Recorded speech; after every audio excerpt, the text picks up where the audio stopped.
Hello everyone, let us see how we can solve a trig equation.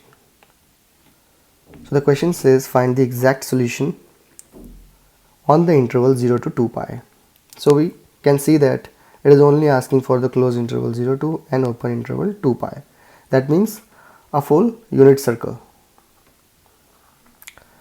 So the equation is cosine 2x minus cosine x equals 0. First we are going to use a trig identity to rewrite this expression in terms of cosine x, because one is cosine x and one is cosine 2x. Cosine 2x can be written as 2 cosine square x minus 1. So the equation now becomes 2 cosine square x minus cosine x minus 1 equals 0. Now we can use substitution and we can say that cosine x is u.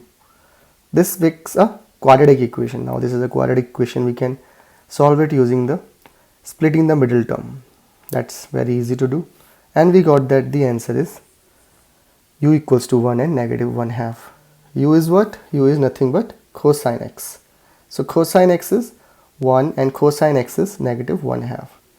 So now we have to check the unit circle, that in our unit circle where the cosine value is 1 and where it is negative 1 half. So 1 is happening at 2 n pi in general if we say, and negative 1 half is happening at 2 pi by 3 plus 2 n pi and 4 pi by 3 plus 2 n pi, where n can be 0, 1, 2, 3. The more unit circle you cover, the more values you are going to get as the solution. But we are only limited to one unit circle, that is from 0 to 2 pi.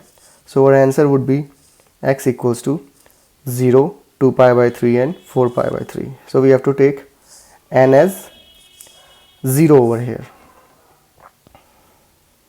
I hope you understood this. Thank you.